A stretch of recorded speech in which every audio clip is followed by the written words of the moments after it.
All right, welcome back to the 80 Star Basketball channel. So this is kind of a surprise video. I was a little surprised yesterday. I bought a 101. I kind of feel I got lucky. So first, I never say this. I'm trying to get better at it, but like, subscribe, comment. I do want your comments on this video. Tell me what you think of the card.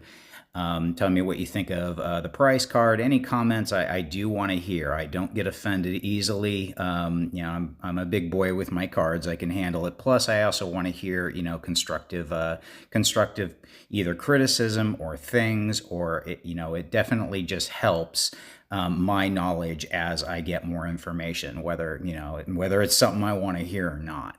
But I thought this was actually really good, and I'm pretty stoked here. So this was actually a surprise purchase. This card I got while I was. This was actually, I'm going to kind of play on one of my other videos. I said, hey, as the price jumps, so I think this came about, this card was listed right after the PSA, the two PSA 7 for the average of 30,000. This card came up. And I think, and it was just like I said, I think people are going to see that they can make a profit really quick, and they're going to put something out, and they're going to kind of go for the gusto. And, again, I called it's impatience. I think this card is a very long-term hold. This is something that you get, and if you're just looking at value and you're looking at cash, hold on. This is one of those. This to me is a growth and a blue chip stock combined. So I see no risk, and I see a massive reward with this card. And everything has been playing out, not exactly as I thought, but kind of. This has just been kind of a shoot up in the last couple of last probably, I want to say the last couple months, because I noticed quality is gone. That's not what really showed up, but quality was being snatched up, and I'm like, these things are going. And then the seeing the 2 7 sales, and now 3 have exactly averaged 30. So anyway, moving on to the card. This card, someone put it up. So what I think happened, they listed it for basically 22,000 for a 7. And 7s have been going, it depends on the subs. Remember, these cards, it is all about the subgrades. I buy the card, not the grade. That 7 immediately will turn a bunch of people off, and it doesn't for me. It's like, let's look at the card and see the subgrades. That's helpful. And I went in and I looked at this, and I have been, so what I did, and I will show you the cards that I actually have been selling recently. I did not want to sell these, and as I've said in my video before, I'm actually trying to help a family member, kind of with a house and a payment. And that's going to take months for me to, help them out. And it's kind of put me in this spot. We all have our own means and our own constraints. So it basically kind of shut me down, and I figured I wasn't getting anything. But I figured the window on this card is closing again. I bought not because to make money or flip. It was simply because if this thing goes, it could price you out overnight. It's the only card I think about in the hobby, and I don't think any other card is capable, or I can't think of it. And it just has this very unique story, but again, it kind of comes down to real estate. This is location, location, location. This is the only rookie card of Michael Jordan. The 86 Fleer is a third-year card.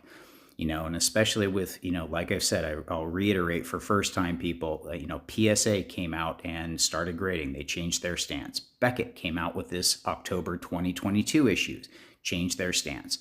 Dustin, and so, Sports Card Dad, Jeff Wilson, and other social media that I posted in my other, video. The ball is going on this, in the chart. If you look at the chart, it looks like the accumulation phase just happened, and now it's just going on the uptick. And if you want to circle a time to buy, that is what I see now. Again, not not financial advice. It's just, this is what I saw, and I put my money where my mouth is. I'm actually getting these. This is no pump and dump. I'm actually going to be holding these, and hopefully until the day I die, kind of thing. But so Anyway, get back into it. So this card, to get it, with my situation, I had to essentially liquidate a few things. I said, okay, so if an opportunity comes up, my hands are more tied. So actually, I had to give up some PC things that I did not want to, but I want to be transparent and show you guys, the cards that I love. I kind of went, ugh, okay. So I actually sold my 288. And this card was I hated giving up the most just because of my subs on it. And I sold my 195 and I sold my 117. And I've actually had multiple copies of this recently, but just because of everything that I've had to do, it's basically kind of slowly been liquidating on and just wanted to hold these. But now it kind of came to a point. It was like, I really want to get one more 101. Do I know when that's going to come up? I don't. But I got to be in a position where I can actually get one. And so I started liquidating and I sold those three, plus I sold an 1988 Fleer basketball wax box.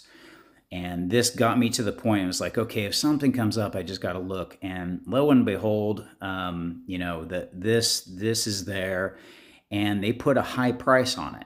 So I think that kind of immediately, it's one of those that you price high and not many people notice. They're like, oh, the people who know, they're not going to pay that for this, since I think this card was around 13.5, somewhere around there, but not with these subs.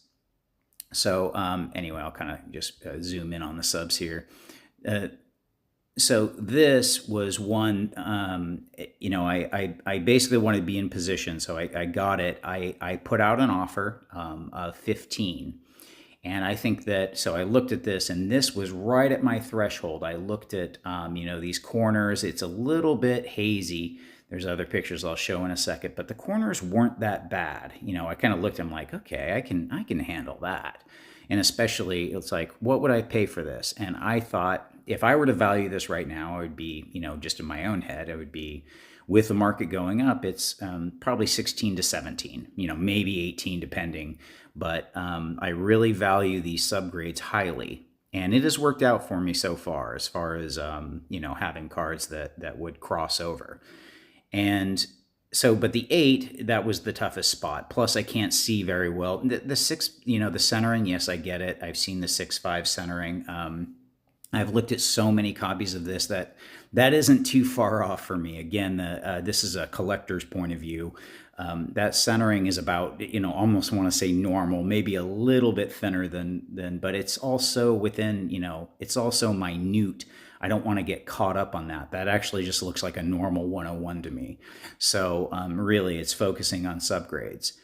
So I put an offer out of 15,000, and the counter offer was 17. And I thought that was actually, I was like, okay, that sounds about right. And I figured that they wanted to get to 16. 16 would be the spot. And I figured there would be other, people throwing out offers, but I think maybe the price was too high, that it kind of, dissuaded that, or they got, really lowball offers. And let's see if we can go look at some of these images over here. So when you get the lowball offers, obviously you don't take them, and maybe he didn't even respond. I don't know. But this was kind of that, I looked at this going, I don't think I'm going to be able to get this, maybe not in a year, but soon. And then I looked at the close-up images, and it looks like that corner is the only one that, I could say that would be more white than the other corners. I looked at everything, and it looked the worst. So I was kind of confident in what I was doing. I countered with a 15.3. I was going to stay close to 15 because I simply just can't go too much further. So right now, would I have before? I would have probably countered 16. They would have accepted immediately. And, I went here to 15.3. They threw out 16.5.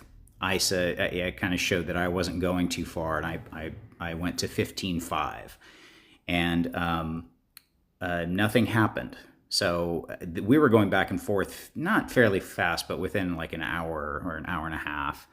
And then actually, I figured that was a no-go. I figured something else was going on. And then yesterday, I was me and my wife went to San Francisco, walking around and everything, and I looked at my phone and offer accepted, and I was like, "Oh, sweet!" So I got stoked, and I was like, "All right, well, let's go out and show the folks. I have to finish up this transaction today, so it's not finalized, but I'll go in and figure out." Basically everything that I need to do right now to get it done. But anyway, wanted to share, and show that sometimes, this wasn't, again, this would have been high a few months ago, but sometimes when things go, you just have to pay, either a little bit over comps or at comps. It's just, if you never do, I tell my wife, some of the best purchases I've ever made was when I actually overpaid at the time. Again, I got one of these in 8 with 9.5, 9.5, and 9 subs in 2017 for 5,000. And the first guy he said, "You overpaid." And it's like, well, that's a point in time reference. And if I hold this, you do fantastic. And now that card would sell for probably, close to 30. So 600% in that amount of time is not overpaying. And, I look at this the same way now. I think these have a long way to run. I think the party just got started. And yeah, we'll see how the ride goes. Anyway, like, subscribe. Love to hear any of your comments, what you think. Again, don't mind saying anything. If you wouldn't have paid for that, no worries. Just go ahead and put something down so I can hear your thoughts. And I'll see you at the next video.